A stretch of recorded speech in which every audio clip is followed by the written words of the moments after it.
Hi, imagine you're at a party, faking a smile with your partner, when the statement of an outsider turns your life upside down.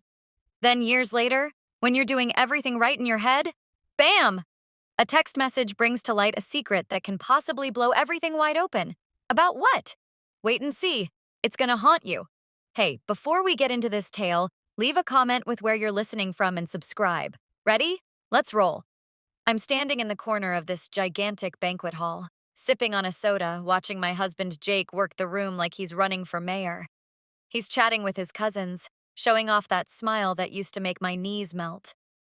The setting is festive, blue and silver balloons hovering everywhere, banquet tables covered in fried chicken, mashed potatoes, and apple pie that smells heavenly. It's his parents' 50th anniversary, and the atmosphere is unbridled happiness. Laughter, clinking glasses, children racing around with cake on their faces. Jake's wearing a dark green blazer that fits him just so, like he just came out of a catalog. But I know better. Beneath that smile, he's still seething from this morning. We had a blowout before we even left the house. It was stupid. Completely stupid. I forgot to book my dentist appointment and he blew up. "You always put things off, Emily," he yelled, pacing back and forth in the living room. I retorted, "And all you ever do is nag," before slamming the kitchen door so hard the dog yelped. Here we sit, faking smiles for the family now. My insides are in twists, and the moment I manage to sneak him a look halfway across the room, we look like we're challenging the other to just hold on, do this one act. My spangly gray dress feels clingy too, not simply because I split an additional role. I am 29 years old, Jake is 34, and 2 years now into marriage. 2 years. A nothingness, isn't it? But recently, we're more like strangers who just share a Netflix membership. We've been arguing round the clock. Over bills, over chores, over who didn't feed the dog. This morning was the icing on the cake. Watching him chuckle at something his uncle is saying, I find myself thinking, how did we end up here? I mean, we were that couple, the ones people envied. Now I'm here, half in jest about looking for a divorce lawyer near me after this party's over. Then my sister-in-law Kate comes bounding over, wine glass in hand, all bubbly and clueless. "Emily, you look like $1,000,000 tonight. You and Jake are couple goals, seriously," she trills, elbowing me with her elbow. I attempt to laugh, but it's like swallowing glass. "Thanks, Kate." I fight my way through, glancing around at Jake. He's still speaking, but his shoulders are stiff. He's also faking it. Couple goals? Couple train wreck is more appropriate. I take a sip of my soda and attempt to shake the thought that's been pestering all day. Maybe this is our final family party we'll spend together. See, I've been torturing myself over this for weeks. The arguments, the silences, the way we've given up even trying. It's exhausting. I'm a graphic designer, so I'm used to tidying up sloppy layouts. But our marriage? It's a puzzle with half the pieces missing. Jake's an engineer. He repairs things for a living. But even he can't repair us. I catch myself looking at him, remembering how we met 5 years ago at a barbecue. He spilled ketchup on my shoes, apologized 1,000,000 times, and before the evening was over, we were laughing like friends. I believed at the time that we'd be unstoppable. Now I'm not so sure if we're just stalled. Kate's still going on and on about how cute we are, and I laugh along, but my head is reeling. I decided in the car on the way here, after this weekend, I'm done with pretend. We don't have kids, so it would be tidy. Neat. "Let's just get through this night," I'd said to Jake as we pulled into the parking lot, my voice tense. "Yeah, let's not mess up Mom and Dad's day," he'd muttered in response, gazing out the window. We're pros at pretending by this point, but it's suffocating me. Every, you two are perfect, from a relative cuts, reminding me what we're going to lose. I scan the room. The balloons floating, the twinkle lights casting a warm glow, the smell of pie mixing with flowers on the tables. It's beautiful. Photograph perfect. And it hurts. Jake's over by the dessert table now, helping his little nephew grab a cookie. The laughter of the child, and Jake has this soft look on his face I haven't seen in years. My heart does a flip for an instant, and I begrudge it. I don't want to feel this tug. Not after I've half checked out. But there it is, hitting me like a curveball I didn't pitch. I take a deep breath, attempting to talk myself down. Tonight is about his parents, not us. 50 years is a big thing, half a century of hanging in there.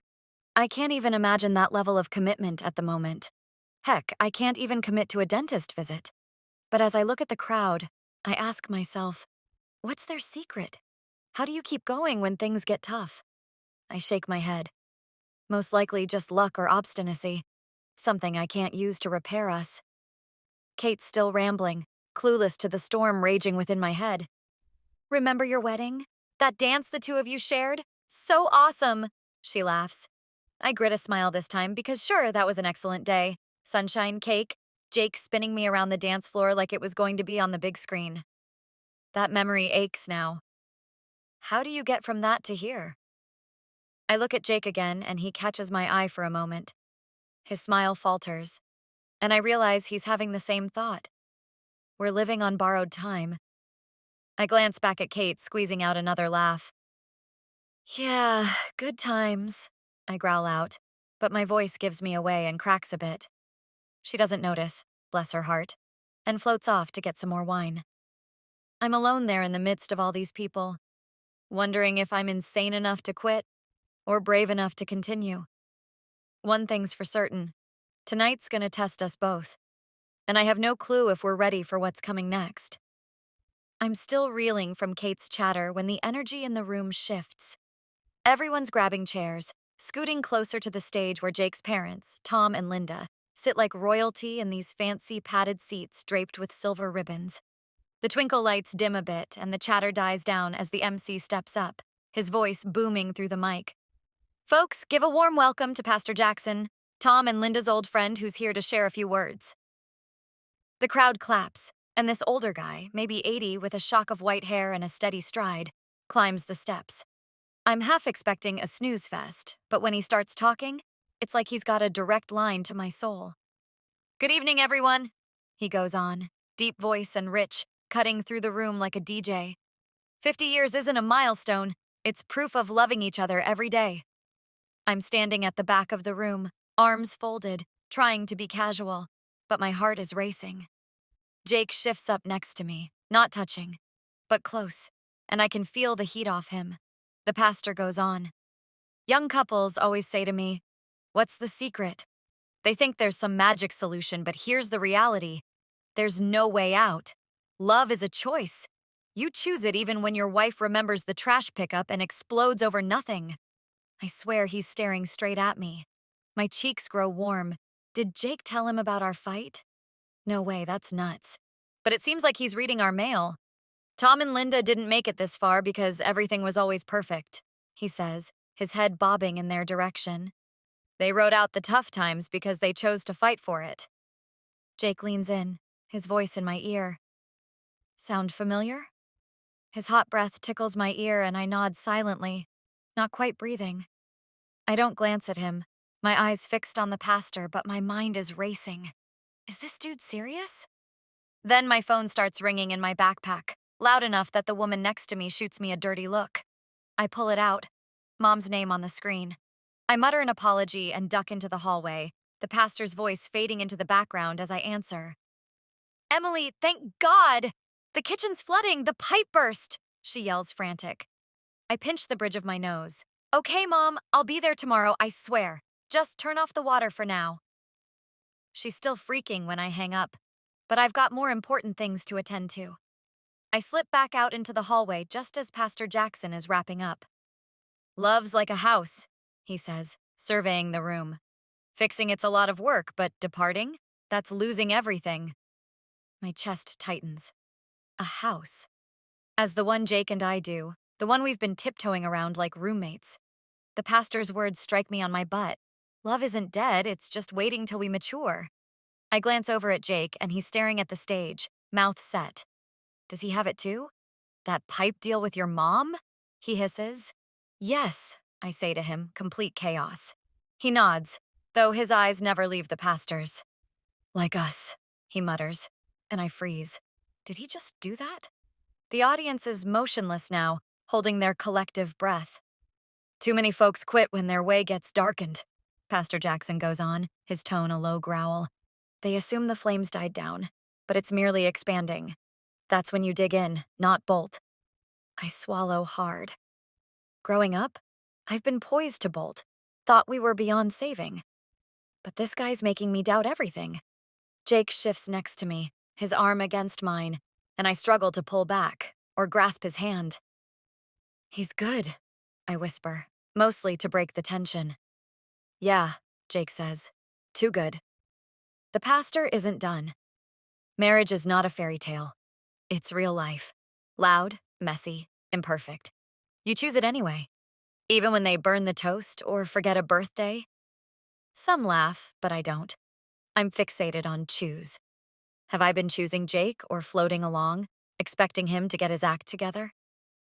I think about this morning. Me stormed off, him shouting. We've both tuned out. But what if we didn't? He finishes with a smile that's all warmth and brains. Tom and Linda chose each other through every storm. If you're struggling tonight, don't give up. Choose love, even when it's the last thing you want to do. The crowd goes wild, but I'm frozen. Jake lets out a soft, wow, and I nod, my throat closed off. That wasn't a speech. It was an awakening. I'm still gasping for air when my phone rings once more. Mom, again, but I let it go to voicemail. This moment's too precious. I look over at Jake. His face is calm, like he's thinking really hard too. You okay? He asks softly enough so no one else will hear. Yeah, I lie because I'm not. I'm afraid of what this is, of what we might still have. The pastor leaves the stage and the audience hums again, but I'm trapped repeating his words. Love is a choice, a house to fix. Am I gonna grab a hammer or am I still leaving the door open? Jake's standing there, waiting, and for the first time in months, I don't know what I'm doing next. The clapping is still ringing in my ears when Jake glances at me and nods toward the door. Want to go outside? He asks, his voice shaking, as if he's afraid of what is going to happen. My stomach does flips, but I nod back, my legs trembling as I follow him. We make our way through the crowd, around embracing aunts, kids pulling on each other's hands, pie aroma still on the air, and force through the sliding doors to the garden. The refreshing evening air, wind through the branches, and stars are flicking like someone just flipped on a million fireflies. It's a relief from the dense hallway, but I'm racing along so hard that I can barely hear the crickets. We're standing next to a bench, but neither of us takes a seat. For a moment, it's silent. Too silent. I'm staring down at the pavement, kicking back and forth at a pebble, when Jake speaks up. Emily, I'm sorry, he says, his voice shaking. I don't want us to end like this. I look up, and for real, holy crap, there are tears in his eyes. Actual tears. I don't remember him crying since the retirement party of his grandpa 3 years ago. My throat tightens, and I'm struggling to wrap my head around it. Jake, I try to say, but he doesn't stop. I've been an ass. I let things pile up, and I'm sorry. I blink at him in amazement. This is not the Jake that yelled about going to the dentist this morning. I thought we were over, I admit, my voice barely above a whisper. Like, no going back. He inches closer, his fingers curling up like he's about to reach out, but doesn't know if he should. I thought that too, he says to me. But that pastor, he got me. Maybe we just forgot how to do it. His words hit me awake, but the good kind, one that wakes you up and makes you weep. I nod, my own eyes searing. Yeah, he got me too. It was like he knew. Space between us crackles, like something's passing through. I take a deep breath and let it pour. I've been checked out, Jake. I stopped being concerned with the little things, the us things. But I don't want to lose him either. He wraps his hand around mine then, and it's warm, snug, like putting your arms into your favorite sweatshirt. I don't either, he says, squeezing my hand. I choose you, Emily. Right now, tonight. My heart is doing flips, and I'm holding back a sob. I choose you too, I say, my voice shaking but resolute. Let's fight for this. We stand there, hands locked, and it feels like the weight of the last 6 months is lifted just a little. Then Jake laughs, wiping his face with his sleeve. Remember when we fought over who had to wash the dog? I laugh, a real one, and it's so great.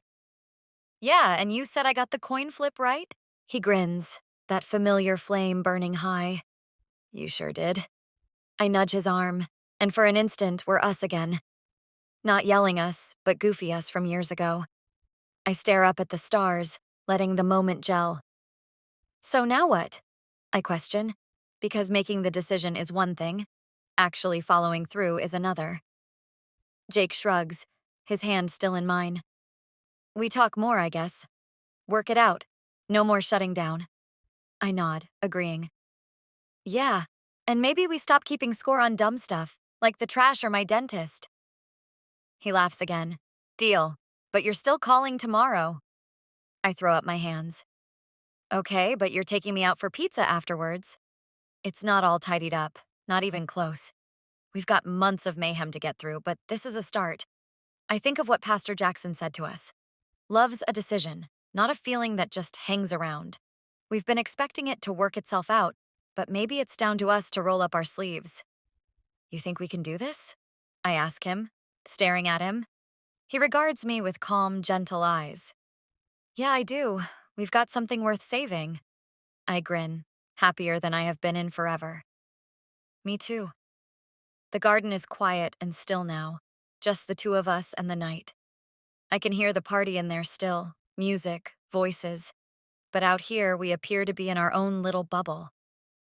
That speech, I remark, shaking my head.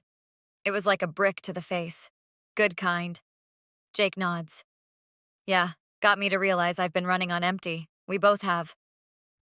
I squeeze his hand again. No more empty. Let's fill it up. Together. He hugs me, and I dissolve into it, his blazer scratchy against my cheek. It's not perfect, but it's real. We sit there for a moment, just breathing, letting the tension drain out. We're gonna mess up again, you know? I tell him into his chest. He laughs, his voice rumbling. Oh, sure thing, but we'll fix it. I sit back, grinning. Like a leaky pipe? He grins. Exactly. And by the way, your mom's house tomorrow? I complain. But I'm still smiling. Yeah, you're going. No getting out of it. He salutes me. Yes, ma'am. Teamwork makes the dream work. I smile. And for the first time in months, I don't feel like I'm pretending. We're not suddenly fine. There's work to be done, conversations we can't avoid, habits we've got to shed. But here under these stars, I understand. Love isn't about waiting for the good times. It's about choosing the bad ones, too. Jake's looking at me like he gets it, too. And for once, I'm not scared of what's next. We've got a shot, and I'm taking it. So, it's been a week since that night under the stars with Jake. And we're diving headfirst into this let's fix us thing. We begin it with Friday night chats. No phones, just us. A couple of cups of coffee, and whatever's going through our heads. We were on the couch last night, legs crossed, and talking about why I'd been so evasive with appointments. I get overwhelmed, I admitted, stirring my coffee. And I get bossy when I'm stressed out, he said, grinning like he was admitting to stealing cookies. We laugh, and it's a small win. I start leaving him goofy notes on the fridge. You're on dog duty, champ. And he surprises me with daisies after work one day, for no reason. It's not all peaches and cream, though.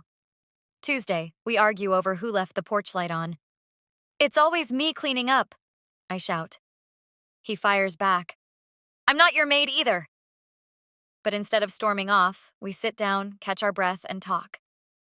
We're not perfect, I say with a half smile. Nope, he agrees. But we're trying.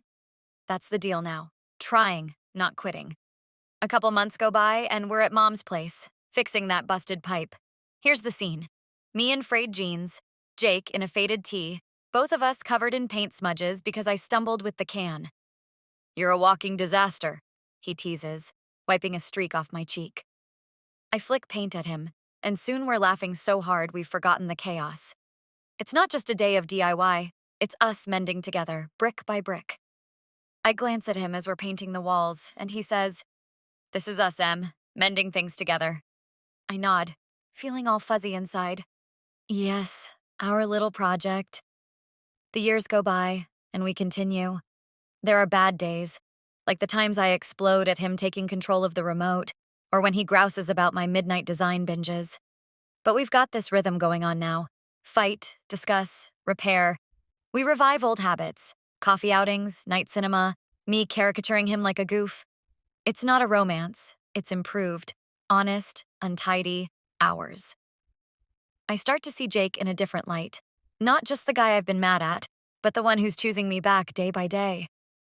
We're stronger than I ever thought, I tell him one night, all snuggled up on the porch. He lays a kiss on my forehead. Damn right we are. Years go by and we're throwing our own anniversary bash. 10 years married. Backyards illuminated with strings of lights, burgers being consumed by friends, and Jake twirling me to a country tune. I look at him, grayer now, but those eyes still get me. And remember that night we nearly lost it all. Remember Pastor Jackson? I ask, swaying to the beat. He grins. How do you forget? Guy saved our behinds. We chuckle, and I realize we're not merely surviving. It's happening. We're thriving. Choosing each other became creating something real. But there's a twist here. It's that night. After the party, we're cleaning up, stacking plates in the kitchen. When Jake's phone rings, he examines it, and his face goes white. What is it? I ask, wiping my hands. He hesitates, then hands me the phone. It's a text from Kate.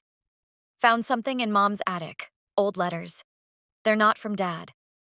My gut falls undefined letters, undefined, not from Tom? Undefined?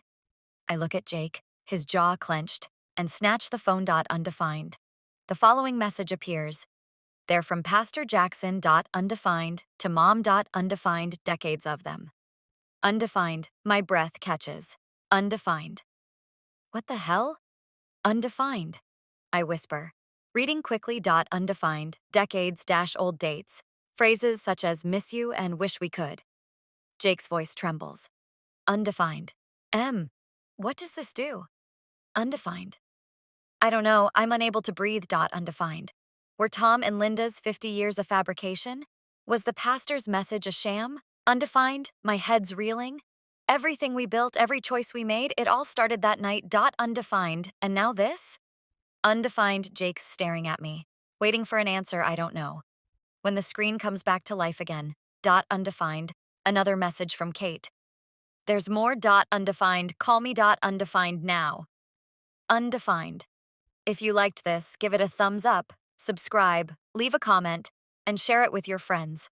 This is an artistic and fictional creation intended for both entertainment and educational purposes. Any resemblance to actual people or events is purely coincidental. Some scenes and dialogues in the video are part of a dramatized performance and incorporate elements of grotesque, satire, and exaggeration. The creator stands against discrimination, violence, and hatred. This channel fully complies with YouTube's policies and does not infringe upon copyright laws.